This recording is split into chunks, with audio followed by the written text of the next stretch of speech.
Hi everyone, I hope you all are doing good. मैं हूं परिधि श्रीवास्तव एंड आप देख रहे हैं लॉ प्रेप जुडिशरी। आज हम लोग UGC NET law paper number 2 के बारे में बात करने वाले हैं। ऑल ऑफ अस नो कि अभी फेज़ 2 जो एग्जामिनेशन होता है दिसंबर में यूजीसी नेट का, उसका अभी तक नोटिफिकेशन नहीं आया है, बट कभी भी आ सकता है। एंड आप मान के चलिए अभी से लेकर almost we have around 3 to 4 months इस एग्जामिनेशन के लिए प्रिपेयर करने के लिए। And believe me, 3 to 4 months में आप इस एग्जामिनेशन को फर्स्ट अटेम्प्ट में क्रैक कर सकते हैं। It is possible. आज हम बेसिकली पेपर नंबर 2 के बारे में देखेंगे। इसके पहले वाला जो वीडियो था, जो लास्ट वीडियो था, तब हमने पेपर नंबर 1 के बारे में डिस्कस किया था, उसकी स्ट्रैटेजी डिस्कस की थी, क्या इंपॉर्टेंट है, क्या इंपॉर्टेंट नहीं है, किस चीज़ को हम छोड़ सकते हैं, किसको अच्छे से पढ़ना है, कहाँ से पढ़ना है, उसके सोर्सेज क्या होंगे। दीज वे एवरीथिंग जो हमने पेपर नंबर 1 के बारे में डिस्कस की थी। And today we will be discussing about paper number 2, जो कि हमारा ही सब्जेक्ट है law. Without wasting any time let it start. देखिए, पेपर नंबर 2 जो होता है उसमें ऑलमोस्ट आपको 100 क्वेश्चंस आएंगे। एंड ये सारे कुछ यूनिट्स हैं जो मैंने लिस्ट आउट कर रखी है आगे आने वाली स्लाइड्स में। एंड हम सिलेबस देखते हुए हम ये देखेंगे कि हमको कौन से यूनिट में कितनी चीज़ें पढ़नी है, कहाँ से पढ़नी है और कैसे पढ़नी है। Late it start. देखिए, सबसे पहले आता है जूरिस्प्रूडेंस। एंड पेपर नंबर 2 के लिए लॉ में जूरिस्प्रूडेंस बहुत इंपॉर्टेंट है। बिलीव मी, जब हम यूजीसी नेट लॉ के बारे में बात करते हैं तो जूरिस्प्रूडेंस के काफ़ी सारे क्वेश्चंस आते हैं एंड उनका लेवल भी अच्छा होता है, हर बार डिफ़र करता है। देखिए, यूजीसी नेट लॉ एक ऐसा एग्जाम है जिसमें कभी तो किसी यूनिट से क्वेश्चंस बहुत कम होंगे और उसके नेक्स्ट ही ईयर, उसके नेक्स्ट ही फेज़ में बहुत ज़्यादा क्वेश्चन हो जाते हैं। बट जूरिस्प्रूडेंस एक ऐसा सब्जेक्ट है जो कि कंसिस्टेंसी में ही रहा है हमेशा। हमेशा जूरिस्प्रूडेंस से क्वेश्चंस देखने को मिले हैं और अच्छे लेवल ऑफ क्वेश्चंस देखने को मिले हैं। जब हम पेपर 2 की तैयारी करेंगे तो आप ट्राई करेगा कि आप सबसे पहले अपना जूरिस्प्रूडेंस सब्जेक्ट कंप्लीट करें, क्योंकि जूरिस्प्रूडेंस में ऐसे काफ़ी सारे जूरिस्ट हैं, उनकी काफ़ी सारी डेफिनेशंस हैं लॉ के बारे में, जूरिस्प्रूडेंस के बारे में, जो याद करने में भी दिक्कत आती है एंड देन बाद में उसको रिवाइज करने में भी टाइम लगता है। फर्स्ट ऑफ ऑल हम जूरिस्प्रूडेंस के बारे में बात करते हैं। देखिए, जूरिस्प्रूडेंस में nature and sources of law बहुत इंपॉर्टेंट है। जो भी सोर्सेज ऑफ लॉ में हम चाहे कस्टम्स के बारे में बात करें, कस्टम्स हो गए, देन लेजिस्लेशंस एंड प्रीसीडेंस, ये तीनों चीज़ें ही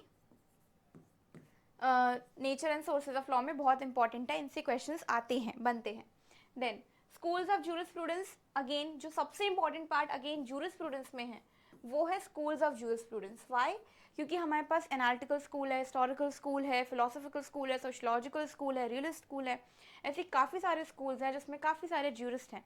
आप इतने सारे स्कूल्स अब कैसे प्रिपेयर करोगे? विल बी लाइक कि देखिए, अगर आपके पास टाइम है तो वेल एंड गुड, आप सारे स्कूल्स को इन डेप्थ प्रिपेयर करिए। बट इफ़ यू थिंक कि टाइम नहीं है या फिर आपको एफिशिएंटली स्टडी करना है, तो स्कूल्स पढ़ने का ये एक तरीका है कि फॉर एग्जांपल अगर आप ले लेते हैं एनालिटिकल स्कूल। एनालिटिकल स्कूल का आप सबसे पहले देखिए कि फाउंडर्स कौन थे। ओके, एनालिटिकल स्कूल के जो मेन प्रोपोनेंट्स हैं वो है बेंथम, ऑस्टिन। ओके, ये जो दो लोग हैं ये बहुत इंपॉर्टेंट है, इनको तो आपको कंप्लीटली अच्छे से प्रिपेयर करके जाना है। देन आपको ये देखना है कि बेंथम ने एंड ऑस्टिन ने, दोनों ने ही लॉ की क्या डेफिनेशन दी थी और दोनों ने ही जूरिस्प्रूडेंस की क्या डेफिनेशन दी थी। इनके थ्रू जो भी लॉ की डेफिनेशन दी गई है एंड जो कि जूरिस्प्रूडेंस की डेफिनेशन दी गई है, that you have to prepare. उसके अलावा कुछ बेंथम की थ्योरीज हैं, आपको वो theories, pleasure and pain theory है, इसके अलावा ऑस्टिन की आपको command of the sovereign theory है। ये इन सारी थ्योरीज के बारे में आपको बहुत अच्छे से नॉलेज होनी चाहिए। आप ये सारे स्कूल्स उठा लीजिए, उन सारे स्कूल के जो जो इंपॉर्टेंट लोग हैं, जो भी इंपॉर्टेंट मेंबर्स हैं, उनके थ्रू जो भी लॉ की या फिर जूरिस्प्रूडेंस की दी हुई डेफिनेशन है आपको वो याद होनी चाहिए। एंड उसके अलावा जो भी इंपॉर्टेंट थ्योरीज हैं आपको वो बहुत अच्छे से याद होनी चाहिए। फॉर एग्जाम्पल रियलिस्ट स्कूल की कुछ थ्योरीज हैं, उसके अलावा वी नो हीडोनिस्टिक थ्योरी है, जूरिस्प्रूडेंस में आती है, इंडिविजुअल टोटलिटेरियन थ्योरी है। ये सारी थ्योरीज आपको अच्छे से पता होनी चाहिए क्योंकि इनके बेसिस पे क्वेश्चन आते हैं।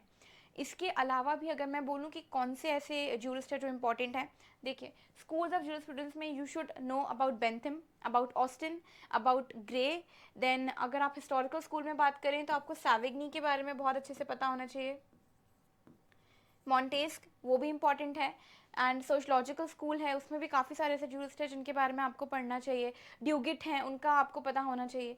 तो ये स्कूल्स ऑफ जूरिस्प्रूडेंस आप बहुत अच्छे से तैयार करके जाइएगा। सबसे ज़्यादा टाइम अगर आपको देना है तो आप स्कूल्स ऑफ जूरिस्प्रूडेंस में दीजिए। उसके अलावा नेचर एंड सोर्सेज में भी कस्टम, लेजिस्लेशन, प्रीसिडेंट्स के बारे में अगर आपको थोड़ी बहुत बेसिक नॉलेज होगी, that will work. Law and morality, इसमें ग्रे एंड फुलर की डिस्प्यूट था, उसके बारे में आप थोड़ा सा रीड करेंगे तो उतना सफिशिएंट। हार्ट एंड फुलर का डिस्प्यूट था, आप उसको थोड़ा सा रीड करेंगे, that would be sufficient. Then concept of rights and duties, इसमें काफ़ी सारी डेफिनेशंस दी गई थी राइट्स के बारे में, ड्यूटीज़ के बारे में, अलग अलग जूरिस्ट ने। उन जूरिस्ट के आप डेफिनेशंस अच्छे से पढ़ के रखिए। See all of us know कि यूजीसी नेट एक एमसीक्यू बेस्ड एग्जाम है, तो आप जब डेफिनेशंस पढ़ेंगे तो आपको वो डेफिनेशंस पूरी पूरी याद नहीं करनी है कि 4 लाइन डेफिनेशन है, 3 लाइन डेफिनेशन है। You don't have to learn the definition. आपको उस डेफिनेशन में से कुछ कंपोनेंट्स निकालने हैं, उन कंपोनेंट्स को आप लिस्ट डाउन करिए एंड उन कंपोनेंट्स को आप याद रखिए। फॉर एग्जांपल, जब हम command of the sovereign theory के बारे में बात करते हैं, command of the sovereign backed by sanction, तो आप उसमें ये जो मैं बोल रही हूँ ये ऑस्टिन की थ्योरी थी, कमांड ऑफ द सोवरेन। तो आप ये याद रखिए कि उसमें फर्स्ट पॉइंट कमांड आएगा, सोवरेन आएगा एंड सैंक्शन आएगा। ओके, सो आपको पूरी डेफिनेशन याद नहीं रखनी, आपको ऐसे पॉइंट्स बना लेना है, कमांड, सोवरेन, सैंक्शन। तो जब भी आपको कमांड, सोवरेन, सैंक्शन दिखेगा, आपको पता है कि ऑप्शन ऑस्टिन ही होना है। ओके, सो इस अकॉर्डिंगली आप प्रिपेयर कर सकते हैं। देन लीगल पर्सनालिटीज़, इसको आप थोड़ा सा देखिएगा, कुछ थ्योरीज हैं, कुछ कंसेप्ट हैं जो आपको याद करने में थोड़ा सा टाइम लग सकता है, बट एक बार में आपको वो समझ में आ जाएंगे। So jurisprudence is the most important subject in your paper number 2, इसको बहुत अच्छे से प्रिपेयर करिए, और इसमें भी स्कूल्स ऑफ जूरिस्प्रूडेंस आपका बहुत अच्छे से प्रिपेयर होना चाहिए। मूविंग है to unit number 2, that is constitution administrative law. अब generally because we are law students, तो हम कॉन्स्टिट्यूशन लॉ हमें पता होता है, एडमिनिस्ट्रेटिव लॉ हमको पता होता है, बट स्टिल प्रियम्बल आप अच्छे से करिएगा। फंडामेंटल राइट्स एंड ड्यूटीज़, इसके ऊपर हम लोग पहले डिस्कस कर चुके हैं, फंडामेंटल राइट्स एंड ड्यूटीज़, तो आप जाके इसका वीडियो देख सकते हो। And directive principles of state policy, इसका भी हम लोग वीडियो में कवर कर चुके हैं, सो इफ़ यू वांट आप वो वीडियो के थ्रू इस एग्जाम के लिए भी प्रिपेयर कर सकते हो। Then union and state executive and their inter relationship, union and state legislature and distribution of legislative powers, article 245 से 246, 247, अगर आप ये कवर करेंगे, रीड करेंगे, that would be sufficient. Judiciary की पावर्स थोड़ी सी अच्छे से रीड करके जाइएगा, आर्टिकल 124 सुप्रीम कोर्ट अच्छे से याद करिएगा, एंड कुछ इमरजेंसी प्रोविजंस है वो भी आप देख लेंगे, that would be sufficient. But fundamental rights, duties and directive principles of state policy, ये आपका यूनिट नंबर 2 में अच्छे से प्रिपेयर होना चाहिए। मूविंग है to unit number 3, that is public international law and IHL। Now ये जनरली सबका सब्जेक्ट होता नहीं है, तो थोड़ी सी प्रॉब्लम आती है, बट बहुत इंटरेस्टिंग सब्जेक्ट है, बिलीव मी। तो इसको भी आपको कैसे कवर करना है, see international law definition, nature and basis, इसमें भी इंटरनेशनल लॉ की अलग अलग लोगों ने, जैसे फॉर एग्जांपल स्टार्क की डेफिनेशन बहुत इंपॉर्टेंट है इंटरनेशनल लॉ में, तो काफ़ी ज्यूरिस्ट ने काफ़ी सारी डेफिनेशंस दी हैं, तो उसके अकॉर्डिंगली आपको इंटरनेशनल लॉ की डेफिनेशन कवर करना है। International law is a soft law, तो क्यों इसको हम सॉफ्ट लॉ मानते हैं, क्योंकि इसमें सैंक्शंस नहीं होते हैं। देन इसके बेसिस पे काफ़ी सारे ज्यूरिस्ट की डेफिनेशंस है, वो आप पढ़िएगा। नेचर बेसिस पढ़िएगा। सोर्सेज ऑफ इंटरनेशनल लॉ, यहाँ पे आपको थोड़े से इंटरनेशनल जो डॉक्यूमेंट्स हैं वो रीड करने पड़ेंगे। Recognition of states and government, जो रिकॉग्निशन होता है, D jaw recognition, de facto recognition, इस चीज़ को कवर करेगा। नेशनैलिटी, इमिग्रेंट्स, रेफ्यूजीज, इनमें क्या डिफरेंस होता है, नेशनल कौन होता है, इमिग्रेंट कौन होता है, रेफ्यूजी कौन होता है, इंटरनल डिस्प्लेस्ड पर्सनस कौन होते हैं, you should know this. Extradition and asylum के क्या लॉज होते हैं, you should know this. Then united nation and organ, ये बहुत अच्छे से आना चाहिए।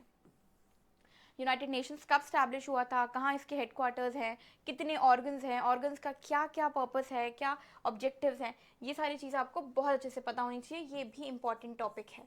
ओके, पब्लिक इंटरनेशनल लॉ, इसमें रिकॉग्निशन ऑफ स्टेट्स बहुत अच्छे से करिएगा। अच्छा, इसका आप सोर्स क्या लेंगे, अगेन या तो आप कोई अपना बुक उठा सकते हैं, जो इंटरनेशनल डॉक्यूमेंट्स हैं वो आप गूगल से डाउनलोड करके उससे पढ़ सकते हैं। यूट्यूब पे भी आपको काफ़ी सारा कंटेंट मिलेगा, गूगल पे काफ़ी सारा कंटेंट मिलेगा। Other than that, if you want, तो आप जो प्रीवियस ईयर पेपर्स लगाओगे इसके पेपर नंबर 2 के, उसके थ्रू भी आप विद एक्सप्लेनेशन वाले आंसर्स पढ़ के उसके थ्रू भी आप पढ़ सकते हो। But I would really recommend you कि आप recognition of the states and basically yes extradition, ये 2 टॉपिक्स आप ज़रूर अच्छे से खुद से पढ़ें। देन मूविंग है टू लॉ ऑफ क्राइम्स। ठीक है। अब ये भी law of crimes just like constitution हम सब लोग ऑलरेडी पढ़े होते हैं। So general principles of criminal liability, actus reus and mens rea. Okay, individual group liability, यहाँ पे हम कॉमन इंटेंशन कॉमन ऑब्जेक्टिव के बारे में बात करते हैं। Constructive liability, stages of crime, ये भी हमको आईपीसी में पता ही होता है। And inchoate crimes, abetment, criminal conspiracy, attempt, general exceptions, very important in IPC, not just for UGC NET law but for every examination general exceptions बहुत important है। Then all of us know offences against human body and offences against state and terrorism. तो अगर आपका already criminal law strong है, क्योंकि आपने अगर पहले अच्छे से पढ़ा है या फिर किसी और एग्जामिनेशन के कारण आपने पढ़ा है, तो डेफिनेटली यहाँ पे आपको थोड़ा सा अपर हैंड मिलेगा, क्योंकि इतना सारा जो सिलेबस है ये आपका ऑलरेडी प्रिपेयर्ड होगा। Questions if I tell you बहुत टफ या डीप में जाके नहीं आते हैं। Simple bare act provision, for example section 82 IPC किस बारे में बात करता है? डोलियन के पैक्ट्स, ठीक है, कि अ पर्सन जो चाइल्ड है बिलो 7 years ऑफ एज वो कोई क्राइम कमिट नहीं कर सकता। तो ऐसे डायरेक्टली बेरा क्वेश्चंस इसमें आते हैं। ऑफेंसेस अगेंस्ट ह्यूमन बॉडी में भी जो मैंने आपको बताया है, तो इस अकॉर्डिंगली आप थोड़ा सा आपको इसको पढ़ के जाना पड़ेगा, क्योंकि क्रिमिनल लॉ है, कहीं से कोई भी क्वेश्चन आ सकता है। बहुत ज़्यादा डीप में नहीं आएगा, बट ये आपको बेसिक नॉलेज इन सारी ही चीज़ों की पता होनी चाहिए। Moving ahead to the next slide, that is law of tort and consumer protection. बहुत ज़्यादा क्वेश्चंस नहीं आते हैं लॉ ऑफ टॉर्ट से, बहुत इजी भी है लॉ ऑफ टॉर्ट, तो ज़्यादा टाइम आपका इसमें लगेगा नहीं। बहुत बेसिक सी चीज़ें हैं। Nature and definition of tort, general principle of tortious liability, general defences, this is important tort में। Specific torts, negligence, nuisance, trespass and defamation, ये चारों ही बहुत इंपॉर्टेंट है, क्योंकि क्वेश्चंस कम आते हैं एंड देन फिर डायरेक्टली इनसे क्वेश्चंस आते हैं। Then remoteness of damage is important, strict and absolute liability again very important. Okay, so tort में हम बात करें तो स्ट्रिक्ट एंड एब्सोल्यूट लाइबिलिटी से काफ़ी क्वेश्चंस देखे गए हैं। रिमोटनेस ऑफ डैमेजेस भी ठीक ठाक इंपॉर्टेंट है। जनरल डिफेंसेस, एंड ये चारों ही बहुत इंपॉर्टेंट है। Defamation, negligence, nuisance and trespass, इसको आप अच्छे से पढ़ के जाइएगा। Moving to unit number 6, that is commercial law. यहाँ पे essential elements of contract and e contract, आप इंडियन कॉन्ट्रैक्ट एक्ट के section number 10 to I would suggest you 16, 17, 18 तक आप उसको अच्छे से पढ़ना ही है, क्योंकि coercion, fraud, misrepresentation, undue influence, ये सारी चीज़ें के क्वेश्चंस बहुत बेसिक क्वेश्चंस होते हैं एंड ये आ सकते हैं। सो essential elements of contract and e contract, breach of contract, frustration of contract, void and voidable agreements. Void and voidable agreements क्या होते हैं, इनमें डिफरेंस क्या होता है, ये कुछ बेसिक सी चीज़ें हैं that you should know. Standard form of contract पे बहुत क्वेश्चन आते हैं। Quasi contract, as I told you, is very important. Then specific contracts, bailment, pledge, indemnity, guarantee and agency, ये पांचों ही आपके लिए बहुत इंपॉर्टेंट है। तो अगर आप basically commercial law UGC net के लिए पढ़ रहे हो तो आपका मेजर पोर्शन यहाँ पे कॉन्ट्रैक्ट का खत्म हो जाता है, क्योंकि यही कॉन्ट्रैक्ट में इंपॉर्टेंट है और यही उन्होंने सभी पूछ रखा है। सेल्स ऑफ गुड एक्ट से बहुत ज़्यादा क्वेश्चन नहीं आते हैं, बट एक जनरल रीडिंग, अगर आपको एक जनरल आइडिया है, that will work. And partnership and LLP, limited liability partnership, not very important. एक जनरल सा आप आइडिया रखिए कि क्या होती है limited liability partnership, partnership act की इन्फोर्समेंट, कमेंसमेंट डेट क्या है, सेल्स ऑफ गुड एक्ट की क्या है, दैट्स इट। आपको कमर्शियल लॉ में इंडियन कॉन्ट्रैक्ट एक्ट बहुत अच्छे से कवर करके रखना है। इसमें आप ये ध्यान रखिएगा कि bailment, pledge, indemnity, guarantee, breach of contract and essential elements of contract, ये आप अच्छे से पढ़ो। Moving head to unit number 7, that is family law. Schools, sources in schools, marriage and dissolution of marriage, matrimonial remedies, divorce and theories of divorce, changing dimensions of institution of marriage, live-in relationships, recognition of foreign degrees in India, marriage and divorce, maintenance, governance, reason।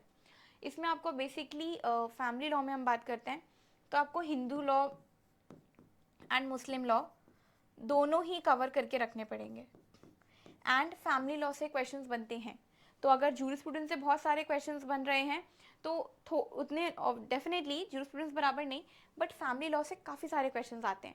And कई बार ऐसा देखा गया है कि family law से बहुत ज़्यादा questions भी आए हैं। उतना इफ़ आई से क्रिमिनल से इतने क्वेश्चंस नहीं आते, कॉन्ट्रैक्ट से इतने क्वेश्चंस, टॉर्ट से नहीं आते हैं, बट पब्लिक इंटरनेशनल लॉ से क्वेश्चंस आते हैं, जूरिस्प्रूडेंस से आते हैं, एंड डेफिनेटली फैमिली लॉ से भी। So if you talk about Hindu marriage act या फिर हिंदू गार्जियनशिप अडॉप्शन एक्ट, तो ये सारे एक्ट बहुत छोटे छोटे एक्ट्स हैं, तो I would really recommend you कि आप ये सारे एक्ट्स को बहुत अच्छे से पढ़ लो। डाइवोर्स बहुत अच्छे से पढ़ के जाना, बहुत सारे क्वेश्चन आते हैं सेक्शन 13 से, बहुत सारे। एंड डाइवोर्स के ग्राउंड्स जो हैं वो बहुत इंपॉर्टेंट है। ठीक है, grounds of divorce, then judicial separation जो होता है that is important. Okay, so this you should know very well. Divorce and Hindu marriage act के जो कुछ प्रोविजंस है, एडॉप्शन कौन कर सकता है, कौन नहीं कर सकता है, किसका अडॉप्शन होना है, all these things are important. थोड़ा सा सक्सेशन में इंपॉर्टेंट होता है. ओके, सो हाफ ब्लड क्या होता है, यूट्रीन ब्लड क्या होता है, ये सारी चीज़ें हमने फैमिली लॉ में देखी हैं. तो आपको ये एक्ट जो हैं हिंदू एंड मुस्लिम लॉज आपको आइडिया होना चाहिए. एंड डाइवोर्स आपको याद होने चाहिए कौन से ग्राउंड्स डाइवोर्स के हैं, कौन से ग्राउंड्स नहीं हैं. क्योंकि कई बार ऐसे क्वेश्चंस बने हैं कि दिल गिव यू 4-5 ऑप्शंस एंड दिल से कि ये जो ऑप्शन है ये डाइवोर्स का ग्राउंड है, ये डाइवोर्स का ग्राउंड नहीं है. Then you will have to pick the odd one out. Okay, तो मेक श्योर आपका फैमिली लॉ में हिंदू मैरिज एक्ट, डाइवोर्स के रिलेटेड जो लॉज हैं वो अच्छे से कवर हो. लिव इन रिलेशनशिप से रिलेटेड जो भी लैंडमार्क केसेस हैं वो अच्छे से कवर हो. Coming to unit number 8, that is environment and human rights law. So meaning and concepts of environment. environment कौन से सेक्शन में डिफाइंड है, ये क्वेश्चन कई बार पूछा गया है. ठीक है, तो ये इंपॉर्टेंट है. Then environmental pollution, international environmental law and UN conferences. UN conferences की आपको डेट एंड कहाँ हुई थी, जो भी इंपॉर्टेंट यूएन कॉन्फ्रेंसेस हैं कब हुई थी एंड कहाँ हुई थी, दिस इज़ वेरी इंपॉर्टेंट. इसकी आप एक लिस्ट बना के रखें. Constitutional and legal framework for the protection of environment in India. India में कौन से न्यू लॉज आए हैं एनवायरमेंट के लिए, कौन से एग्जिस्टिंग लॉज हैं एनवायरमेंट के लिए, ये आपको पता होना चाहिए. कौन सी कॉन्फ्रेंसेज हैं जिसमें इंडिया ने पार्टिसिपेट कर रखा है, कौन सी ऐसी ट्रीटीज़ है जो इंडिया ने रैटिफाई कर रखी हैं, ये सारी नॉलेज आपको होनी चाहिए. Then environment impact assessment and control of hazarded waste in India. National green tribunal, national green tribunal की क्या कॉम्पोजिशन है that you should know. Then concept and development of human rights. Okay, so environment all total बहुत important है. काफ़ी सारे question आते हैं इससे, कॉन्फ्रेंसेस से आते हैं, जो भी एग्रीमेंट्स हैं, ट्रीटीज़ हैं, इससे भी काफ़ी सारे क्वेश्चंस बनते हैं. सो इन्वायरमेंट भी आपको बहुत अच्छे से कवर करके चलना है. बाकी जो टाइप्स ऑफ क्वेश्चंस हैं मैं आपको साथ साथ में बताती जाती हूँ कि कैसे कैसे क्वेश्चंस पूछे जा रहे हैं, कहाँ कहाँ से क्वेश्चंस आ रहे हैं. Moving ahead to unit number 9, that is intellectual property rights and information technology law. यहाँ से बहुत ज़्यादा क्वेश्चंस नहीं आते हैं बट बेसिक बेसिक क्वेश्चंस आते हैं. For example technology law, then concept and meaning of intellectual property, theories of intellectual property, international conventions. हाँ, इंटरनेशनल कन्वेंशंस आपको अच्छे से करने पड़ेंगे जो भी इंटेलेक्चुअल प्रॉपर्टीज़ के हैं. कॉपीराइट एंड नेबरिंग राइट्स आपको पता होना चाहिए. कॉपीराइट क्या होता है, ट्रेडमार्क क्या होता है, जोग्राफिकल इंडिकेटर्स क्या होता है, एंड इन्फ्रिंजमेंट रेमेडीज, पेटेंट क्या होता है, लॉ ऑफ पेटेंट, ये सारी चीज़ें इनका आपको बेसिक सा आइडिया होना चाहिए. Procedure for grant of patent, limitation, exception, infringement. बहुत ज़्यादा इसको डीप में नहीं पढ़ना है, कैसे मिलता है पेटेंट, क्या मिलता है, बट एक बेसिक नॉलेज की ये चीज़ें क्या होती हैं ये आपको पता होनी चाहिए. The last unit, that is unit number 10, comparative public law and system of governments. इसमें relevance, methodology, problems and concerns in comparison, forms of government. This is not very important. बस presidential form क्या होता है, parliamentary, unitary, federal, you should know this. Models of federalism, USA, Canada, India कैसा चलता है. Rule of law इसमें बहुत important है. AVIC का नाम रूल ऑफ लॉ से रिलेटेड बहुत इंपॉर्टेंट है. देन सेपरेशन ऑफ पावर्स इसमें इंपॉर्टेंट है. ठीक है, so rule of law and separation of powers, we all know that हमारे यहाँ कोऑपरेटिव सेपरेशन ऑफ पावर्स है. तो separation of powers India, UK, USA and France, इतनी चीज़ें आपको बेसिकली पता होनी चाहिए. सो हमने पेपर 1 का भी डिस्कस करा कि पेपर 1 में क्या इंपॉर्टेंट है, क्या इंपॉर्टेंट नहीं है. हमने पेपर 2 का डिस्कस करा. एंड बिकॉज बहुत कम टाइम बचा हुआ है, 3 महीने बचे हैं, तो you should start preparing for UGC NET law अगर आप इस बार अपेयर होने वाले हैं तो. एंड जो क्वेश्चंस के टाइप मैंने आपको बताया वैसे प्रिपेयर करें. एंड या, so that's all for today. All the best. Thank you. Keep watching.